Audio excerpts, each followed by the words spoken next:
A done deal with the land down under? Welsh farmers hold their breath as we await the details of an expected UK-Australia free trade agreement. Boris Johnson says it's a fantastic opportunity for our farmers. The farming unions say it would put the future of Wales's cherished family farms in very real danger. It's expected the UK government will sign a free trade deal with Australia over the coming weeks. With it being widely reported, it would mean taxes and quotas on food imports to the UK being phased out over 15 years.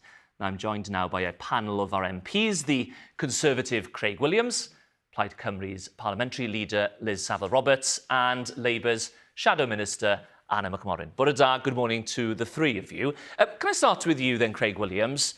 Farming unions very, very concerned about this trade deal and the terms of it. What are they saying in your area? Morning, James. Thanks. The farming unions are concerned, but the details aren't out there yet. You know, I talk to both unions and farmers on a fairly regular basis, as you'd expect as the MP for Montgomeryshire.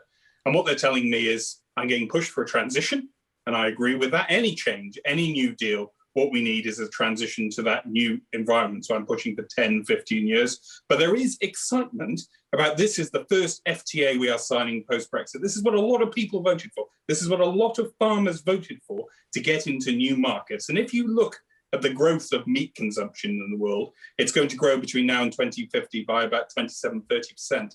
That's in the Asia-Pacific market. Actually, the European market of meat consumption is going down. So this puts us exactly where we need to be if we're to look at an agricultural future. If we look at this as a gateway, as a way into the CPTPP, that's the Trans-Pacific Partnership, that puts us with 12 countries who are the fastest growing economies in the world. Okay, so the concern is, isn't it? The concern is that OK, maybe this trade deal doesn't make that much of a difference, really, because, you know, it's not expected to move the dial hugely. But you set a precedent, and you set a precedent for countries like New Zealand, the USA, Brazil, and they say, well, look what you gave the Australians. We want that too. You really don't. You know, every FTA negotiation is separate. You could look at Australia's FTAs with other countries in the world. They're all different.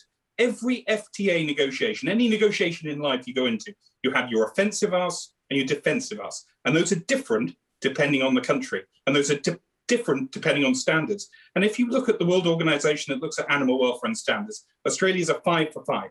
There are differences here and there, and the defensive mechanisms we need to look at. But broadly, Australia are great cousins of ours, and they are a country that is comparable on so many standards across the board. That's not just agriculture, that is across the board. But they are 9,000 miles away. Freight costs are going up, and their emerging markets that they care about for a lot of their agricultural exports are Asia Pacific. That's where we care about too. Okay. Welsh Lamb premium product. We need to get it into markets it currently doesn't exist in. OK. Anna McMorrin, at the end of the day, as Craig alluded to there, people voted for Brexit. People voted for free trade deals. This is the result of a series of votes. Well, look, let's face it, this is an incredibly bad deal as it stands. And the hypocrisy of this is staggering. The Tory government talk the talk about backing our farmers, but this is a very bad deal. This is undercutting our farmers, which is going to cause decimation amongst our rural industry, but also in our cities and for our food supplies. They talk the talk on climate change, yet they this will undercut us with produce coming from farmers using methods such as a different farming method, which are illegal here. So, for example, growth hormones, for example, which are illegal, outlawed the UK here. government saying that they won't change the growth hormone rules that are banned here in the UK. At the end of different environmental standards, different welfare standards, different food standards. There's no doubt that this is going to undercut our farmers, decimate our farming industry. And, you know, we hear the NFU absolutely being very clear that this is going to pull the rug from under our rural communities. But also this is impacting our farmers who have looked after us this last year during the pandemic when we have needed food on our tables. They have supplied us our food, and this is how the Tory government repay them. Liz Saville-Roberts, as it stands, Australia isn't even hitting its quota in terms of exports to the UK. So what's the concern? I think one of the major concerns, I'd like to quote a company called the Australian Agricultural Company, which has land holdings a quarter of the size of the UK. They anticipate that their beef sales to the UK could go up tenfold. And the background to this, of course, Mr. Craig Williams, MP, was talking about Australia's markets with Southeast Asia. To bear in mind, of course, that these livestock producers in Australia have seen their markets falling with China, which is one of their largest markets. Beef was 25% of their exports went to China in 2019. It went down to 18.9% last year. So these are huge red meat producers who are looking for a new market, and they anticipate they're going to get a new market. Now, when the Tories tell us that we're going to have all these export opportunities with Australia, what's actually anticipated is that we, the UK, will increase by 7.3% our exports to Australia.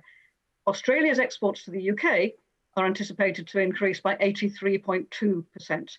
Now, what Welsh farmers are waking up to now is that the Prime Minister breaks his promises. Okay. So Sam Lowe, who's a trade expert they would not compromise on animal welfare standards or environmental standards. They will with this free trade agreement.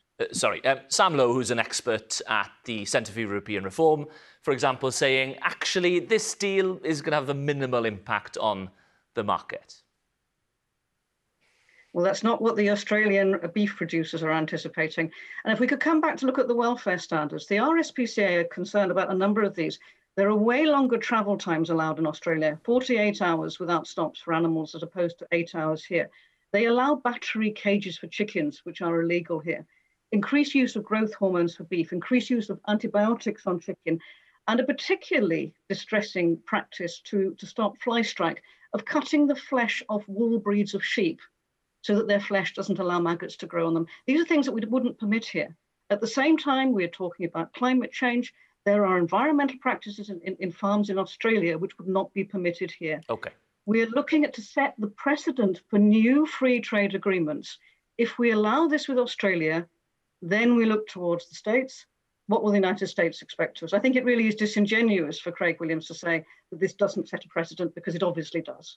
Okay, Craig, what exactly do we want from Australia that it's worth giving so much to them? Well, first I'll come back on two quick points, and I will tell you exactly. On Liz, I respect Liz. She comes from a principled position of she was against Brexit. She doesn't want to see any benefits of Brexit. But, on standards, foie gras and the castration of chicken is illegal in Australia. It will be legal here soon. It's not illegal in the EU. Do we bleat on about them having lower standards? No, that would be disingenuous. So these notions about standards, you can have all day. And what really gets my goat is your Labour panellists saying about farmers, what really concerns them at the moment is about an unfair playing field. On the nitrate zones, the NVZs are going to put family farms out of business, siphoning money out of Pillar 1 to Pillar 2. Okay, what are we getting out of this trade deal, Craig Williams? On Australia, you're fine, get me back, James, but it really gets my goat bleating on about farmers when they don't really care. If the Australian trade deal is a country that's similar to ours on so many things, on labour, on mobility, on standards, it is our first FTA. And the main thing from it, because you are right about the market analysis, it's here or there, and a lot of the benefits or the negatives, is getting access to the TPP, the Trans-Pacific Partnership. What that does is get UK agri products, UK manufactured products, UK services into the fastest growing trade body in the world, bigger than the EU. And that's why people are upset about it. I just want to give Anna McMorrin a chance. I just want to give Anna McMorrin a chance to come back. He's saying that Labour doesn't really care about farmers when it comes to it. Well, look, this is certainly not what people voted for when they voted for Brexit. It's not taking back control. This is going to decimate our rural community, our farmers. This is the Tories turning their backs on those who when they need us most, that is them turning our backs. And every DEFRA minister said that this wouldn't happen. OK, I'm afraid we have run out of time, but thank you so much for joining us. Anna McMorrin, Craig Williams and Liz Saville-Roberts.